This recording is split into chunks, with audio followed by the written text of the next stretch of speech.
ezzel a dallal búcsúzok, mivel lecsuktak, börtönbe jutottam a keleti embertől, az Eastman-től. Hát mindjárt jönnek és elviszik. Úgyhogy elérzékenyültem. De hát el tudom őt engedni, muszáj, mert szeretem. Úgyhogy hát köszönöm ezt a másfél évet, amit vele tölthettem. Tényleg egy új világ nyílt meg, mert a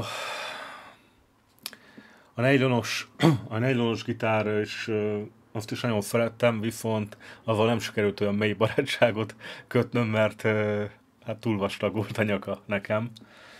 És ez a gitár, ez tényleg úgy robbant be az életembe, hogy Angliából rendeltem, ide Izlandra, és úgy robbant be tényleg az életemre, mint egy igazi rocker csávó. Szóval nagyon szépen elkezdett érni a teteje, ezt még képzeljétek el, ez olyan világos volt még a teteje, hogy hát majdhogy nem.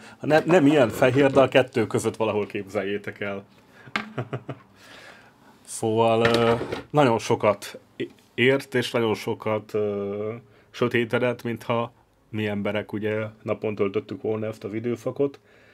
És hát a hangja is egyre szebb, és az érdekes, hogy még mindig az eredeti húrok vannak föl rajta, másfél éve nyújtom, és hát ugye ez most a 300.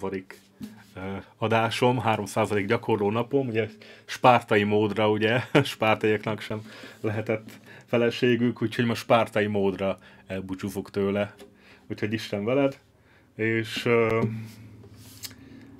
jó kezekbe kerül, annak nagyon örülök, a zenész fogja megvenni, és elkezdtem keresni az utódot, amit már Magyarországon fogok majd beszerezni. Úgyhogy hát az valószínűleg nem Eastman lesz, nagyon szeretem az Eastmaneket, még azt átgondolom, illetve kipróbálom a vékonyabb nyakúakat, igen, illetve fogólapugakat. Ugye itt kell mindig lemérni ezen a kis részen, és hát most az 44,5 mm egy kicsit azt hiszem, hogy lejjebb kell menni, 43,5, 43, ezeket fogom majd elsőre kipróbálni, ezeket a gitárokat, de még nem biztos, hogy nem Eastman lesz a következő, mert hogyha megmaradok a 44,5-nél, akkor valószínű, hogy szinte biztos, hogy Eastman lesz a következő is. Hát most igen, ennyi beszéd egyelőre elég, majd az új gitárammal bemutatom, hogy miért azt választottam, a fát is, a többit is. Úgyhogy tényleg még egyszer, Isten veled!